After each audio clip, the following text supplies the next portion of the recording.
2026 වසරේ පැවැත්වීමට නියමිත උපාධිගුරු විභාගය සඳහා මේ channel එකෙන් අරන් එන අධ්‍යාපනික සාමාන්‍ය දැනුම වීඩියෝ මාලාවේ පළවෙනි වීඩියෝ එක තමයි මේ අරගෙන ආවේ. පළමු ප්‍රශ්නය යෝජිත ප්‍රතිසංස්කරණවල කැපී පෙනෙන ලක්ෂණයක් වන්නේ කුමන අධ්‍යාපනය සාමාන්‍ය අධ්‍යාපන ප්‍රතිපත්තියේ කොටසක් ලෙස ප්‍රධාන ධාරාවට ගැනීමද? වෘත්තීය අධ්‍යාපනය ජාතික අධ්‍යාපන කොමිෂන් සභාව පිහිටුවා ඇති පනත කුමක්ද? 1991 අංක 19 දරන ජාතික අධ්‍යාපන කොමිෂන් සභා පනත. ජාතික අධ්‍යාපන කොමිෂන් සභාව විසින් රටේ අධ්‍යාපන ප්‍රතිසංස්කරණ මෙහෙයවීම සඳහා ජාතික අධ්‍යාපන අරමුණු ස්ථාපිත කළ වසර කුමක්ද? 1992. 2022 වසරේදී ජාතික අධ්‍යාපන කොමිෂන් සභාව විසින් ප්‍රකාශයට පත් කරන ලද ජාතික අධ්‍යාපන ප්‍රතිපත්ති රාමුව මගින් ඉදිරිපත් කළ ජාතික අධ්‍යාපන අරමුණු ගණන කොපමණද? අරමුණු 8යි. එම ජාතික අධ්‍යාපන අරමුණු මොනවාද? ප්‍රීතිමත් හා නිරෝගී මනුෂ්‍යයෙක්, ඵලදායී හා මානුෂීය පුද්ගලයෙක්, ප්‍රගතිශීලී ඉගෙනුම ලබන්නෙක්, ගෞරවනීය හා විශ්වාසවන්ත පුද්ගලයෙක්, නම්‍යශීලී පුද්ගලයෙක්, සංස්කෘතික මූලයන් සහිත තානාපතිවරයෙක්, ප්‍රත්‍යාවර්තී ඉගෙනුම ලබන්නෙක් සහ දේශප්‍රේමී පුරවැසියෙක් කියන අරමුණු. ජාතික අධ්‍යාපන අරමුණු වලට අනුකූලව 21 වන සියවසේ කුසලතා ලෙස දක්වා ඇත්තේ මොනවාද? විවේචනාත්මක චින්තනය, නිර්මාණශීලීත්වය, සහයෝගීතාව, sannivedanaya සහ ගැටලු විසඳීම. ජාතික අධ්‍යාපන අරමුණු වලට අනුකූලව 21 වන සියවසෙන් ඔබට වූ කුසලතා ලෙස දක්වා ඇත්තේ මොනවාද? පද්ධති චින්තනය, අනාගත චින්තනය, ජීවිත කාලය පුරා ඉගෙනීම, පරාවර්තක චින්තනය සහ ප්‍රඥාව හා විචාර බුද්ධිය. මෙම නව අධ්‍යාපන ප්‍රතිසංස්කරණ සඳහා පදනම සපයන උපාය මාර්ගික කුළුණු පහ මොනවාද? 1. විෂයමාලා සංවර්ධනය, 2. මානව සම්පත් සංවර්ධනය, 3. යටිතල පහසුකම්, 4. ඇගයීම සහ තක්සේරුව, 5. මහජන දැනුවත්භාවය සහ ප්‍රවර්ධනය. වසර 13ක සාමාන්‍ය අධ්‍යාපන කාලය බෙදා ඇති ප්‍රධාන අදියර 3 මොනවාද? ප්‍රාථමික අධ්‍යාපන අවධිය 1-5 ශ්‍රේණි, කනිෂ්ඨ ද්විතීක අධ්‍යාපන අවධිය 6-9 ශ්‍රේණි සහ ජ්‍යෙෂ්ඨ ද්විතීක අධ්‍යාපන අවධිය 10-13 ශ්‍රේණි.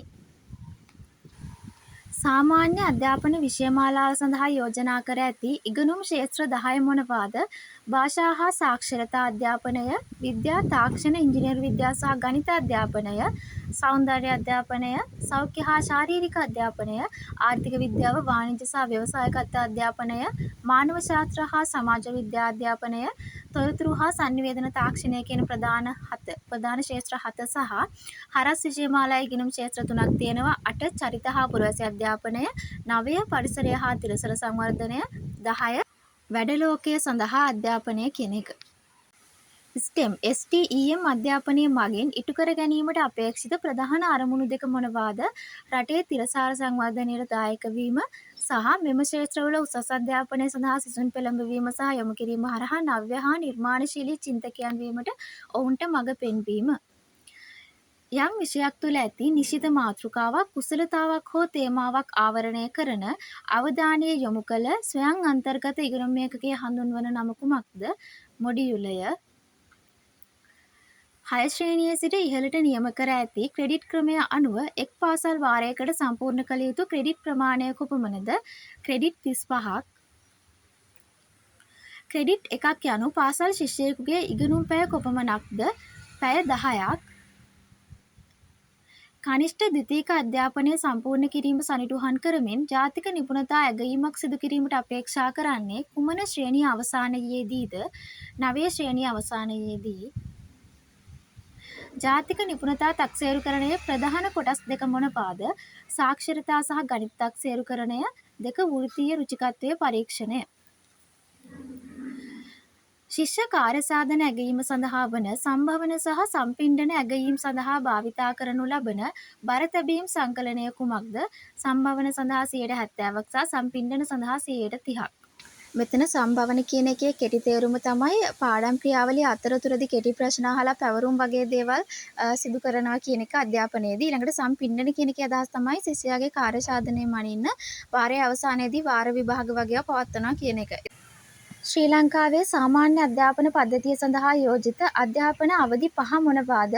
මුල් ළමා විය අධ්‍යාපනය, ප්‍රාථමික අධ්‍යාපනය, කනිෂ්ඨ ද්විතීක අධ්‍යාපන අවධිය, ජ්‍යෙෂ්ඨ ද්විතීක අධ්‍යාපන අවධිය පළවන අදියර, ජ්‍යෙෂ්ඨ ද්විතීක අධ්‍යාපන අවධිය දෙවන අදියර.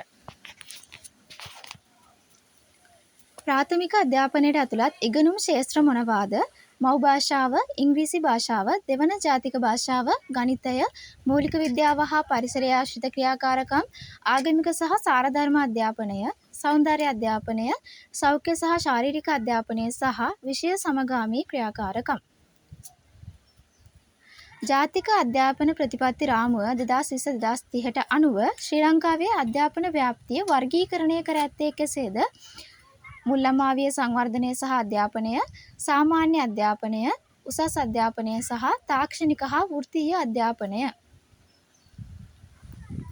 එතකොට මේ වීඩියෝ එකෙන් අරගෙන ආවේ උපාධිකුරු විභාගයේ 2026 සඳහා අධ්‍යාපනික සාමාන්‍ය දැනුම වීඩියෝ මාලාවේ නව අධ්‍යාපන ප්‍රසංස්කරණය ඇසුරින් හදපු වීඩියෝ මාලාවේ පළවෙනි වීඩියෝ එක. ඉතින් ගුරු විභාගය ලියන්න බලාපොරොත්තු වෙමින් ඔයා channel එක subscribe කරලා channel එකත් එක්ක එකතු වෙන්න.